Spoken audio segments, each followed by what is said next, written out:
maquette qui a été conçue par un maquettiste qui va permettre, donc c'est un complément aussi à l'application numérique.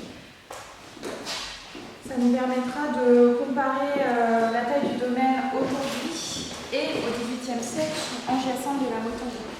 Donc on voit que le domaine était beaucoup plus élevé, et, enfin beaucoup plus étendu, et que le parc s'étendait vers le haut de la ville, donc l'ordre combattant n'existait pas, à la place c'était le verger. Voilà, vous voyez, le verger. Oui, le potager, le verger, les jardins en fait, du comte Angiassens de la Mothango. Donc aujourd'hui, on a le jardin d'enfants. En dessous, c'est un plan actuel. Hein. Oui. Et vous voyez là, tout ça, ça allait bien au-delà des rues actuelles. Idem, le grand étang qui était beaucoup plus étendu qu'aujourd'hui.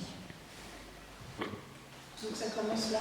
10e, 12e siècle. Ouais. Les deux Flers, les Donou, les Darcourt. Les tourne-buts, les gros parmi. Ouais. La vraie histoire telle qu'on la connaît, c'est surtout à partir de Gros Parmi, où là on a des documents. Avant, c'est beaucoup d'hypothèses. Et donc c'est 1530, c'est la conception du château, la première aile entre les deux tourelles. On descend dans les sous-sols, les cuisines, la cuisine. Ça, c'est ce qui a été fait dans les forges. Alors la cuisine, on ne l'utilise plus pour cuisiner, j'imagine. Qu'est-ce qu'il y a dans cette cuisine? Non. C'est une évocation toujours du XVIIIe siècle de la cuisine du château sous Angiassens de la Mothango. On a un rouet, une bois à chanvre, pour broyer la fibre, et puis un bobinoir. Donc, et là, on a les matières qui étaient tissées dans le bocage. C'est du lin, du chanvre, c'est ça? Du lin, du chanvre, et on a le coton qui est arrivé après, grâce à la voiture de fer. Ici, c'est une évocation du passé industriel de la ville, et on présente notamment des objets qui viennent de l'ancienne usine de la Blanchardière. Donc des objets qu'on a récupérés. Donc ces pièces, c'était l'ancienne laverie du château. Donc l'accueil du musée. La vente d'accueil, donc pareil, qui a été faite par les services techniques de la ville. Et pour la petite anecdote, c'est une partie de l'ancienne vente d'accueil de la médiathèque qui a été réadaptée. Donc par exemple, cette pièce-là a été concernée par les travaux de la deuxième phase, et on peut voir que le parquet, il y a du parquet ancien, donc qui est un peu plus foncé, et du parquet neuf. C'est celui qui est un peu plus clair, qui a été mélangé. La couleur du château, visiblement à l'origine, la couleur des pièces était le vert. On a retrouvé dans le chartrier des factures qui présentent une chambre verte. Et en fait, quand on a gratté, tout était vert. Quand on a gratté la peinture pour retrouver la couleur originelle, c'était du vert. Donc cette pièce-là ressemblait probablement à cela. Donc là, on entre, c'est les arrière-chambres. Donc il y a une pièce, de l'autre côté, c'était un cabinet de toilette. Ici, on arrive dans l'entresol avec une évocation de l'alchimie, donc du passé alchimiste de Nicolas de Gros Parmi. Donc avec les facsimilés des livres d'alchimie. Et donc vous disiez, voilà, toute cette partie-là n'a jamais été montrée en tout cas. Donc très très basse. Ça c'était l'espace de la domesticité.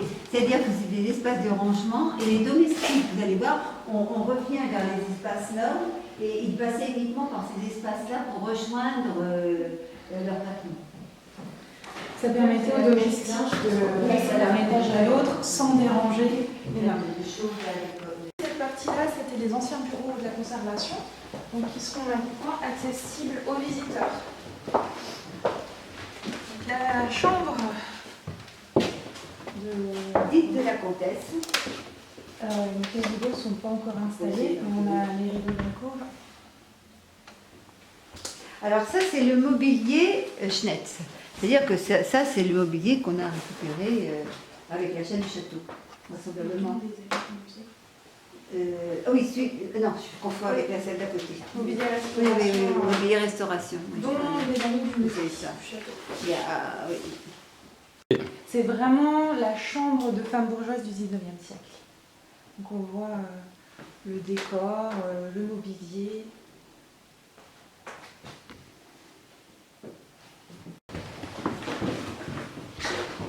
Le cabinet de toilette, donc les petites salles attenantes à la chambre, avec des petites choses, le panier à la girafe, qui était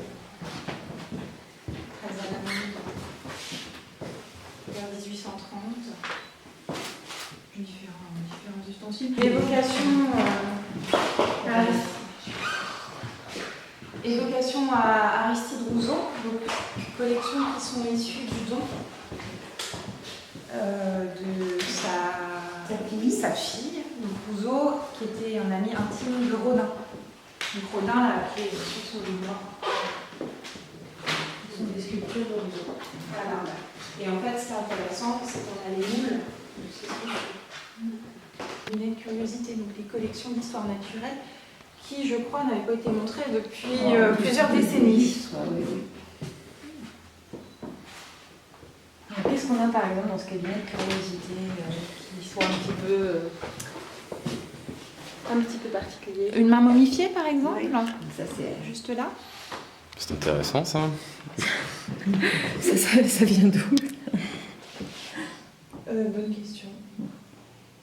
Donc la salle de peinture 19e, cette année, on a refait un accrochage de manière à montrer beaucoup de tableaux, une dizaine de tableaux qui étaient légèrement restaurés, les cadres également, et l'idée c'était aussi de pouvoir ressortir ces tableaux-là qui n'avaient pas été vus depuis longtemps. Et, donc là on a une collection qui est issue principalement du fonds Julien Salle, donc peinture occidentale du 19e siècle. Là c'est plus ancien. Et donc on a nos stars, donc notamment le caillebotte. Alors c'est par thématique. Oui, c'est un accrochage thématique et non chronologique. C'est le tableau qui a été réidentifié en 1995 comme étant un tableau de caillebotte et qui jusqu'à cette date-là a été considéré comme un tableau anonyme dans nos collections. Vous avez des céramiques de Cocteau alors? Oui, on a des céramiques de Cocteau qui sont issues d'un don également. Et d'achat. Et d'achat. On a Achat par le musée, achat par les amis du musée et également don.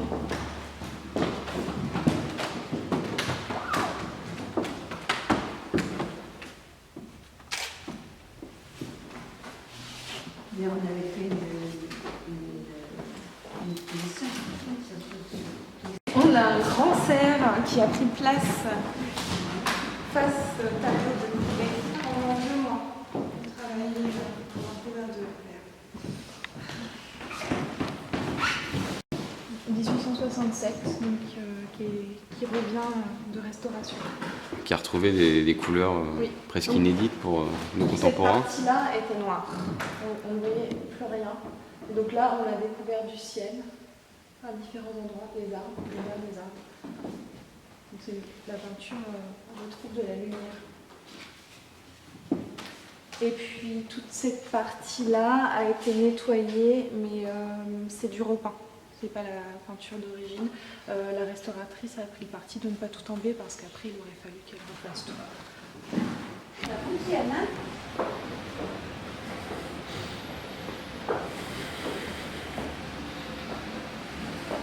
Donc ça c'est le nouveau système pour maintenir et la température et l'hygrométrie, c'est ça? Vous voyez, on a fait en sorte que tout est isolé, mais on a caché la grosse tuyauterie et on a laissé quand même des poutres. Donc ici le public ne sera pas forcément amené à venir, mais Par c'est... contre, nous avons fait en sorte que ce ne soit pas irréversible. C'est-à-dire que si on veut un jour faire une exposition dans une partie de ces combles, nous le pourrons. Et ça va servir de réserve, d'atelier. L'atelier, voilà, c'est ça. D'accord. Donc des œuvres ici que les gens verront peut-être. Ah oui, mais pas, bon, on ne peut pas tout exposer en même temps. Alors tous les résistants qui ont été déportés et qui sont pour la plupart morts en déportation. Hein. Donc les résistants, on fait rien. Voilà, tout à fait. Ou du bocage. Hein.